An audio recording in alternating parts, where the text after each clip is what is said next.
বেলঘরিয়া ব্রিজের উপর দিয়ে দীর্ঘদিন যাবৎ প্রচুর হেভিওয়েট ভেহিকেলস যাতায়াত করে এবং তার পরিপ্রেক্ষিতে বেলঘরিয়া ব্রিজে একাংশে বিভিন্ন জায়গায় দেখা গিয়েছে ফাটল এবং রীতিমতো সেই যানবাহন যখন বেলঘরিয়া ব্রিজের উপর দিয়ে চলাচল করে সেই ব্রিজ রীতিমতো কাঁপতে থাকে। তার পরিপ্রেক্ষিতে ব্রিজের নিচে যে সমস্ত দোকানদারেরা রয়েছে তারা ঝুঁকির মধ্যে দিয়ে দিন কাটাচ্ছে। শুধু তাই নয়, এই ব্রিজের পার্শ্ববর্তী এলাকায় যাদের বাড়ি, যাদের ফ্ল্যাট রয়েছে, তারাও আশঙ্কাজনক অবস্থায় দিন কাটাচ্ছে। অ্যাকচুয়ালি যে শাসক দলের অধীনে বাংলার মানুষ আছে, সেই শাসক দল দুর্নীতি, চিটিং বা চুরি ডাকাতি করতে ব্যস্ত।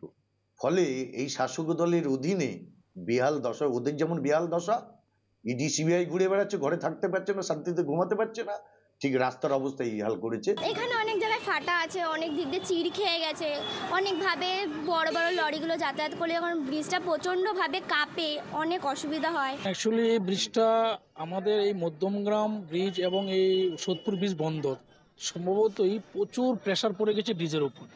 তো এই গুডসের তো অ্যালাউ তো করতেই হবে, তো যেটা মানে প্রয়োজনের থেকে বেশি পড়েছে। আমি বোর্ড মিটিংও জানিয়েছি, আমি থানাকেও চিঠি দিয়েছি এবং সর্বোপরি আমাদের বিধায়ক মদন মিত্র এটা নিয়ে উদ্যোগ হয়েছে। আমি বিধায়ককে জানিয়েছিলাম, বিধায়কও সব জায়গা পিডব্লিউডি মিনিস্টার থেকে সবাইকে জানিয়ে বিধায়কের উদ্যোগে আমরা এই ব্রিজটাকে সংস্কার করতে পেরেছি।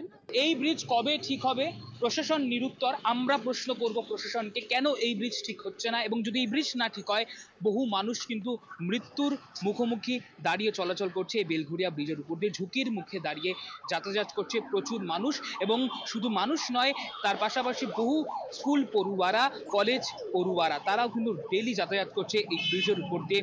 প্রচুর মানুষের কিন্তু যান ঝুঁকির মুখে। আমার শহর কামারহাটি থেকে জয়ন্ত মজুমদার, কলকাতা টিভি।